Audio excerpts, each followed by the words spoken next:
Hello प्यारे बच्चों, नमस्कार, राधे राधे, जय श्री कृष्ण। मां सरस्वती उच्च माध्यमिक विद्यालय के इस ऑनलाइन प्लेटफॉर्म में आप सभी का हार्दिक स्वागत और अभिनंदन। मैं प्रवीण जी लेके आया हूं एक नई कहानी। वो नई कहानी क्या है?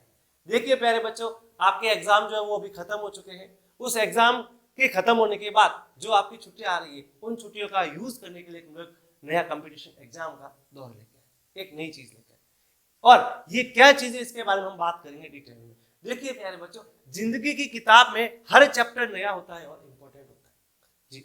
जिंदगी की किताब में हर चैप्टर नया होता है और इंपॉर्टेंट होता है। उसी में से एक इंपॉर्टेंट चैप्टर हमारे जीवन का है कंपटीशन एग्जाम। कौन सा है बच्चों? Competition exam. और ये कंपटीशन एग्जाम जो एक नया रंग है और एक नया सफर है, और इसके लिए आपको तैयार होना है। क्या होना है? तैयार। तो हो जाओ इस सफर के लिए तैयार, अपने सपनों की उड़ान को पार करने। हो जाओ तैयार इस सफर को, अपने सपनों की उड़ान को पार करने। ये एग्जाम नहीं एक मौका है, ये एग्जाम नहीं एक मौका है अपने आप को साबित करने का। ये एग्जाम नहीं एक मौका है अपने आप को साबित करने का। जी, मैं बात कर रहा हूं अब हमारे कंपटीशन एग्जाम, जिसका नाम है मां सरस्वती प्रतिभा खोज परीक्षा वर्जन 2। यानी कि कहने का मतलब है कि पिछली बार हम लोग इसका फर्स्ट वर्जन लेके आए थे और उस एग्जाम का रेस्पॉन्स हमको बहुत अच्छा मिला। काफी लोगों ने इसको बहुत सीरियसली लेके किया और इस एग्जाम के अंदर बहुत अच्छे स्कोर भी लेके आए। लेकिन कुछ मिस्टेक्स हम लोगों से भी हुई थी, वो हमारी टेक्निकल मिस्टेक भी थी और खूब सारी मिस्टेक्स थी। उसी मिस्टेक को ठीक करके हम लोग इस बार वापस लेके आए हैं नया एग्जाम, और इसमें नई चीजें क्या क्या ऐड की। देखिए प्यारे बच्चों, इसमें जो जो नई चीजें ऐड हुई है और जो जो नई चीजें आई है वो हम आपको स्टेप बाय स्टेप डिटेल में बताएंगे। ठीक है, तो इसका जो सारा का सारा इंट्रोडक्शन है एग्जाम का, हमारे लेक्चरर श्रीमान जी भावेश जी जो आपको बताएंगे। तो अब मैं रिक्वेस्ट करना चाहूंगा कि भावेश जी आए और हमारे इस एग्जाम के अंदर जो नई चीजें ऐड की है और इस बार जो नया करने वाले हैं, और हमारे गांव के बच्चे जो घर बैठकर इस ओएमआर पैटर्न पे टेस्ट दे सके, उसी की थ्योरी को हम लोगों ने बहुत अच्छा कंसेप्ट बना के नई चीजें लाई है, उनके बारे में आपको भाभी जी समझाएंगे और अच्छे से बताएंगे भी। तो मैं रिक्वेस्ट करता हूं श्रीमान जी भाभी जी से।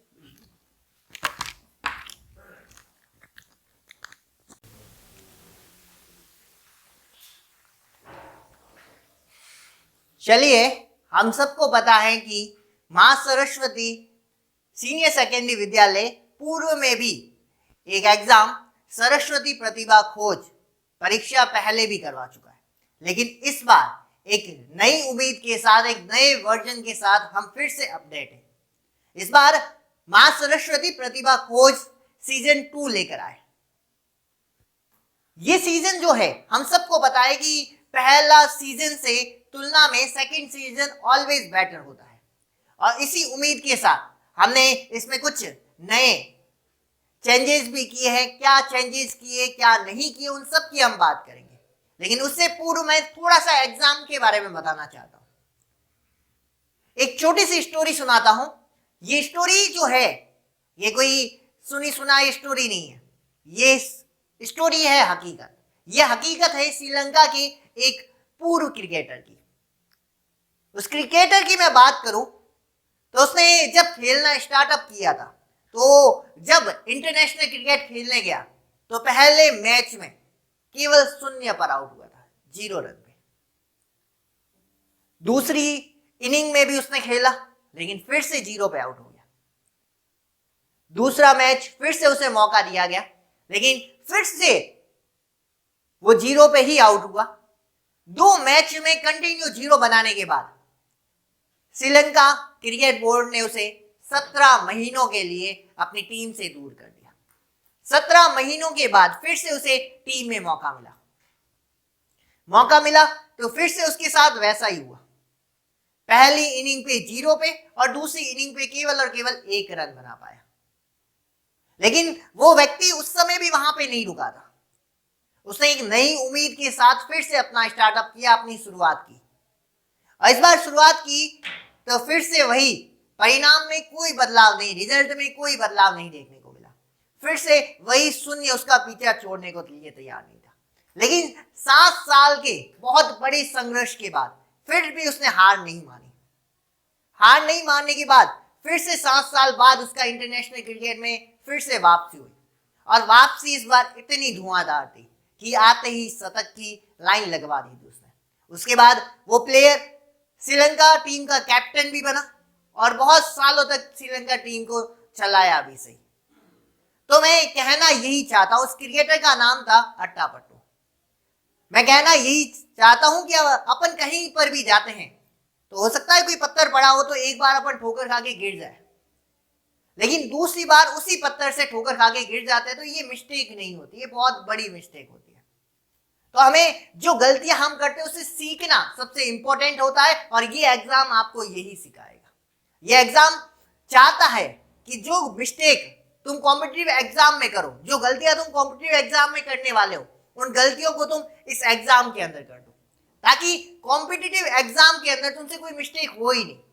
और जो मिस्टेक वहां करने वाले हो उनका पूरा भरमार ठीकरा पत्थर वाला जैसा सारा ठीकरा यहीं पे फोड़ दो, ठीक है। तो मैं कहना यही चाहता हूं कि जो ठोकर तुम्हें खानी है, जो आगे खाने वाले कॉम्पिटिटिव एग्जाम में ठोकर, वो ठोकर तुम यहीं से खाना स्टार्ट करो, ताकि आने वाले एग्जाम में जो कॉम्पिटिटिव एग्जाम होता है, जो तुम्हारा लाइफ चेंजिंग होता है, जो तुम्हें लाइफ के अंदर एक नए मुकाम पर लेके जाता है। और कॉम्पिटिटिव एग्जाम में सक्सेस होने पर तुम एक सक्सेस नहीं होते, हर वो बंदा सक्सेस होता है जिसको तुमसे उम्मीद है। जैसे तुम्हारे पेरेंट्स हो सकते हैं, तुम्हारे टीचर हो सकते हैं, वो तुम्हारा दोस्त हो सकता है जो तुम्हें आगे बढ़ते हुए देखना चाहता है। तो उन सब की सक्सेस का केवल एक ही मंत्र है, तुम्हारा सक्सेस होना। तो मैं यही कहना चाहता हूं कि ये जो एग्जाम है इस बार हम जो लेकर आए हैं, इसके अंदर अगर मैं बात करूं तो ये जो एग्जाम रहेगा इसमें क्या करना है, किस तरीके से करना है, उन सब की अपन हल्की सी बात करते हैं, इसके इंट्रोडक्शन की बात करते हैं। सबसे पहले जो एग्जाम होता है तो उसका सबसे पहले हमें फॉर्म फिलअप करना जरूरी होता है। तो ये फॉर्म कब फिलअप कर सकते हो, क्या रहेगा फॉर्म का, तो उसी की अपन बात करते हैं। ये जो एग्जाम तुम्हारा जो होने वाला है, इस एग्जाम का जो फॉर्म की बात करें अपन, तो ये फॉर्म आज से 1 अप्रैल से स्टार्टअप कर दिए जाएंगे। ये जो फॉर्म है इसकी लास्ट डेट जो रहने वाली है वो डेट 25 अप्रैल 2024 की रहने वाली है। तुम्हें 25 दिन का टाइम है। इस 25 दिन के बीच में, इस पूरे अंतराल के बीच में जिसको भी जो फॉर्म फिलअप करना है तो वो फॉर्म फिलअप कर सकता है। फॉर्म फिलअप कैसे करना है, किस तरीके से करना है, उसके हम एक छोटा सा वीडियो अपडेट करेंगे जिसमें फॉर्म को भरने का क्या तरीका रहने वाला है, उसको तुम किस तरीके से फिलअप कर सकते हो, वो सारी बात उसके अंदर इंक्लूड कर दी जाएगी। ये फॉर्म की डेट होगी 1 तारीख से 25 तारीख तक तुम इसका फॉर्म फिलअप कर सकते हो। अब फॉर्म फिलअप करना है तो सर ऑनलाइन करें कि ऑफलाइन करें, तो ये दोनों मोड आपके पास अवेलेबल है। ऑफलाइन कौन कौन से सेंटर हैं, कहाँ कहाँ आप फॉर्म फिलअप कर सकते हैं, ये भी हम बताएंगे। लेकिन उससे पहले मैं आपको बता देता हूं कि आप इसका ऑनलाइन एक लिंक अवेलेबल होगा, उस लिंक के माध्यम से ऑनलाइन फॉर्म भर सकते हो। और दूसरा ऑफलाइन फॉर्म हमारे मां सरस्वती सीनियर सेकेंडरी स्कूल में अवेलेबल रहेगा, जिसमें जाकर आप इस फॉर्म को फिलअप कर सकते हो। चलो ठीक है, फॉर्म की डेट समझ में आ गई, इसका फिलअप करने का तरीका ऑनलाइन ऑफलाइन दोनों समझ में आ गया। तो सर अब इसकी फीस क्या रहने वाली है? फीस हमने बहुत न्यूनतम रखी है, ना तो बहुत बड़ी फीस रखी है, नहीं बहुत कम फीस रखी है। एक न्यूनतम फीस रखी है जिसमें तुम्हें जो एक कोई भी साधारण सा स्टूडेंट भी इस फीस को पे आउट कर सकता है, और वो फीस है केवल और केवल 50 रुपए। तो ये बात होगी फीस की। अब ये एग्जाम सर होगा कब, आखिर इस एग्जाम की डेट क्या रहने वाली है? तो एग्जाम की डेट हमने बहुत सोच समझ कर 28 अप्रैल 2024 रखी है। क्यों? रीजन बहुत साफ और सुथरा है। रीजन ये है कि पहले 10वीं और 12वीं के एग्जाम के बच्चे अब फ्री हो चुके हैं, लेकिन जो 6वीं 7वीं 8वीं 9वीं 10वीं 9वीं 11वीं इन बच्चों के एग्जाम लगभग 24 अप्रैल को खत्म हो जाएंगे। और 24 अप्रैल के बाद तुम्हारे पास 4 दिन का समय रहता है, और 4 दिन में खुद को प्रिपेयर भी कर सकते हो, इस एग्जाम के लिए बहुत अच्छी से तैयार भी कर सकते हो। तो इसीलिए हमने इस एग्जाम की जो डेट रखी है वो कितनी रखी है? 28 अप्रैल 2024, ठीक है, 28 अप्रैल 2024। अब आगे बात करते हैं। चलो एग्जाम की डेट का तुम्हें आइडिया लग गया।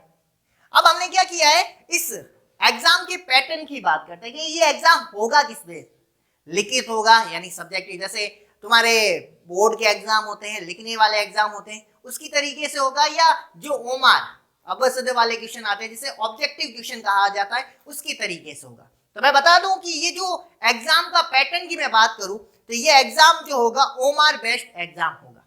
इस एग्जाम के अंदर जो टोटल क्वेश्चन पूछे जाएंगे आपके, वो टोटल क्वेश्चन पूछे जाएंगे 100 क्वेश्चन, टोटल 100 क्वेश्चन पूछे जाएंगे, और पर क्वेश्चन जो होगा वो 1 नंबर का होगा, 1 मार्क्स का होगा। पर क्वेश्चन की जो मार्किंग होगी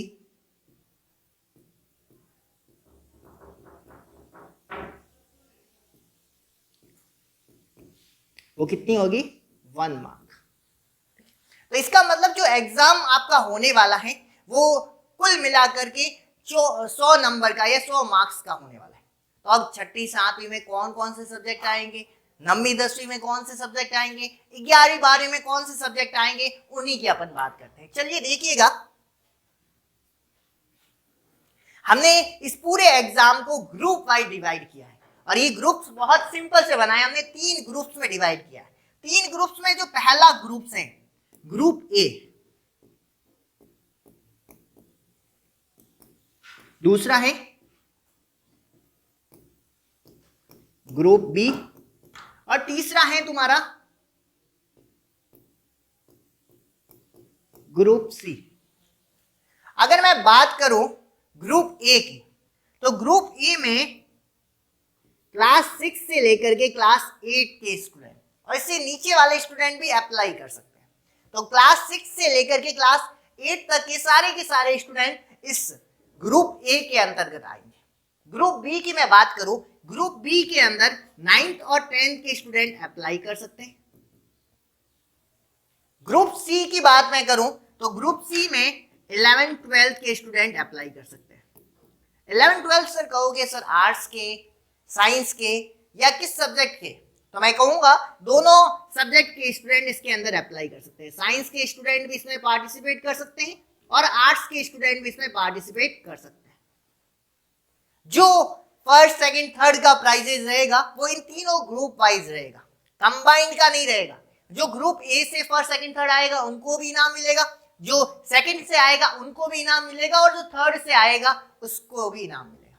क्या इनाम रहने वाला है, कितनी रैंक तक रहने वाला है, ये हमारे जो डायरेक्टर सर है वो आपको एक्सप्लेन करेंगे। लेकिन उससे पहले इनके बारे में बता देता हूं कि कौन से ग्रुप में क्या सिलेबस रहने वाला है, सिलेबस का क्या पैटर्न रहने वाला है, उसी की अपन हल्की सी बात करते हैं। सबसे पहले चलते हैं ग्रुप ए की तरफ। ग्रुप ए मैंने बता दिया, ग्रुप ए क्लास 6 से लेकर क्लास 8 तक का रहेगा।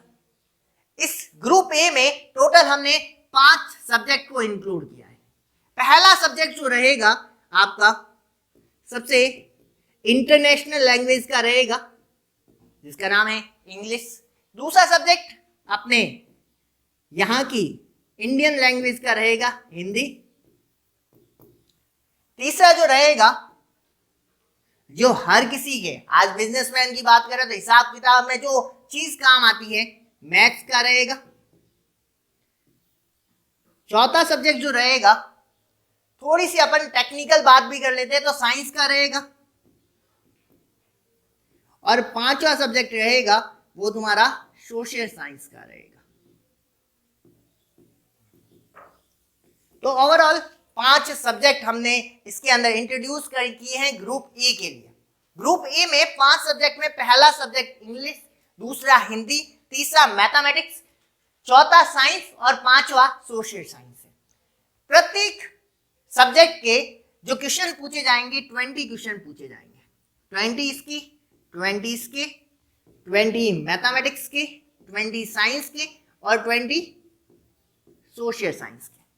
तो ओवरऑल 20 और 20, 40, 40 और 20, 60, 60 और 20, 80 और 80 और 20, 100। तो टोटल क्वेश्चन आएंगे इसके अंदर, ग्रुप ए के अंदर जो क्वेश्चन टोटल पूछे जाएंगे 100 क्वेश्चन पूछे जाएंगे, और पर क्वेश्चन की जो मार्किंग होगी वो 1 नंबर की होगी। तो ओवरऑल 100 मार्क्स का ये पेपर रहेगा ग्रुप ए वाले बच्चों के लिए। इस ग्रुप ए वाले बच्चों के लिए जो 100 मार्क्स का जो पेपर रहेगा, इसमें कोई नेगेटिव मार्किंग नहीं है, ठीक है। ओवरऑल जो आपने करेक्ट किया तो 1 मार्क्स, आपने नहीं किया या छोड़ दिया तो अभी आपको उसके लिए कोई मार्क्स कटेंगे नहीं, लेकिन अगर करेक्ट किया है तो आपको 1 मार्क्स मिल जाएगा, ठीक है। तो ये ग्रुप ए सेशन की बात होगी। अब चलते हैं ग्रुप बी की तरफ। ग्रुप बी मैंने बता दिया तुम्हें कि ग्रुप बी क्लास 9th और 10th वाले स्टूडेंट के लिए रहेगा। इस 9th और 10th के ग्रुप बी के अंदर भी हमने 5 सब्जेक्ट इंक्लूड किए हैं और 5 subject same as it is जो हमने ग्रुप ए के लिए रखे थे वो ग्रुप बी के लिए भी है। कौन कौन सी? पहला इंग्लिश, दूसरा हिंदी, तीसरा मैथमेटिक्स, चौथा साइंस और पांचवा सोशल साइंस।